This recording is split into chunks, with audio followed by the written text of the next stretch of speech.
सुप्रभात बच्चों, ये हमारी हिंदी विषय की कक्षा है और हिंदी विषय में हम लोग हिंदी गद्य खंड का पहला पाठ मित्रता पढ़ रहे हैं।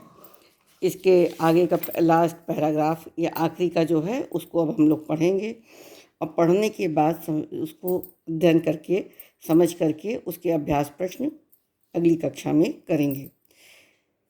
देखिए, इसके आगे का हम आपको पढ़ा रहे हैं अब कि मकदूनिया का बादशाह डेमेस्टियस कभी कभी राज्य का सब काम छोड़ अपने ही मेल के 10-5 साथियों को लेकर विषय वासना में लिप्त रहा करता था। एक बार बीमारी का बहाना करके इसी प्रकार वे अपने दिन काट रहा था।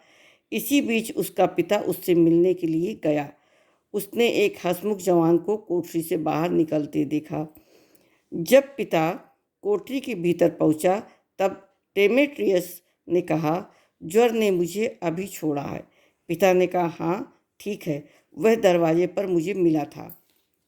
तो आगे कहते हैं कि कुसंग का ज्वर भयानक होता है, यानी बुरी संगत पड़ गई तो वो आपके लिए बहुत ही खतरनाक है। यह केवल नीति और सतवृत्ति का ही नाश नहीं करता बल्कि बुद्धि का भी क्षय करता है।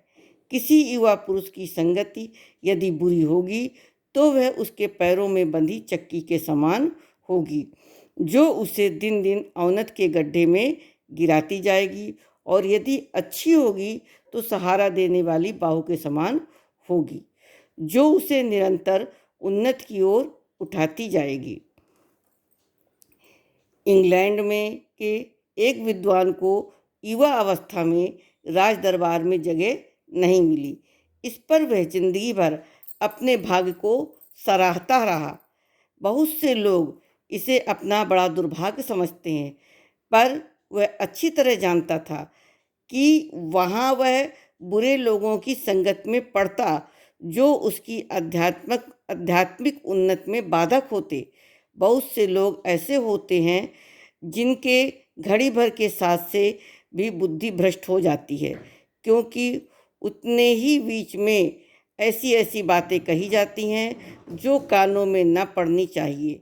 चित्त पर ऐसे प्रभाव पड़ते हैं जिनसे उनकी पवित्रता का नाश होता है। बुराई अटल भाव धारण करके बैठती है।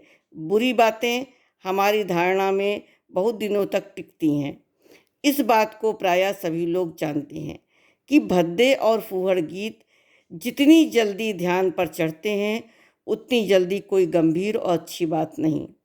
एक बार एक मित्र ने मुझसे कहा कि उसने लड़कपन में कहीं से एक बुरी कहावत सुन पाई थी, जिसका ध्यान वो लाख चेष्टा करता है कि ना आए, पर बार बार आता है। जिन भावनाओं को हम दूर रखना चाहते हैं, जिन बातों को हम याद नहीं करना चाहते, वो बार बार हृदय में उठती हैं और बेधती हैं। अतः तुम पूरी चौकसी रखो। ऐसे लोगों को कभी साथी न बनाओ जो अश्लील, अपवित्र और फूहड़ बातों से तुम्हें हंसाना चाहें। सावधान रहो, ऐसा न हो पहले पहल तुम इसे एक बहुत सामान्य बात समझो और सोचो कि एक बार ऐसा हुआ फिर ऐसा न होगा, अथवा तुम्हारे चरित्र बल का ऐसा प्रभाव पड़ेगा कि ऐसी बातें बकने वाले आगे चलकर आप सुधर जाएंगे। नहीं, ऐसा नहीं है। जब तक एक बार मनुष्य अपना पैर कीचड़ में डाल देता है तब फिर वह नहीं देखता कि वे कहाँ और कैसी जगह पर पैर रखता है। धीरे धीरे उन बुरी बातों में अभ्यस्त होते होते तुम्हारी घृणा कम हो जाएगी। पीछे तुम्हें उनसे चिढ़ ना मालूम होगी, क्योंकि तुम यह सोचने लगोगे कि चिढ़ने की बात है ही क्या। तुम्हारा विवेक कुंठित हो जाएगा। तुम्हें भले बुरे की पहचान न रह जाएगी। अंत में होते होते तुम भी बुराई के भक्त बन जाओगे। अतः हृदय को उज्जवल और निष्कलंक रखने का सबसे अच्छा उपाय यही है कि बुरी संगत की छूत से बचो। ये पुरानी कहावत है। कौन सी कहावत है?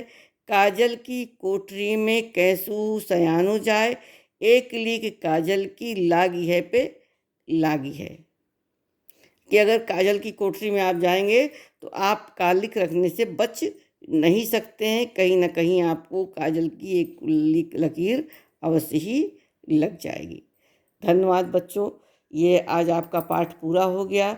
अब अगली कक्षा में इससे संबंधित हम लोग अभ्यास प्रश्न करेंगे, जो कि आपके पेपर में भी आता है और इसको समझना आवश्यक है।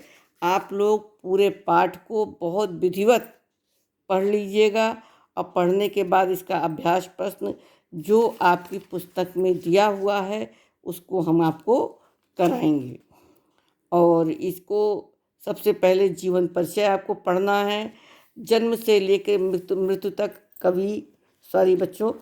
लेखक का जीवन परिचय पढ़ करके अपनी कॉपी में लिख लीजिएगा। उसके बाद इस पूरे पाठ को पढ़िएगा, उसका मैं आपको समझाऊंगी और लिखवाऊंगी। धन्यवाद।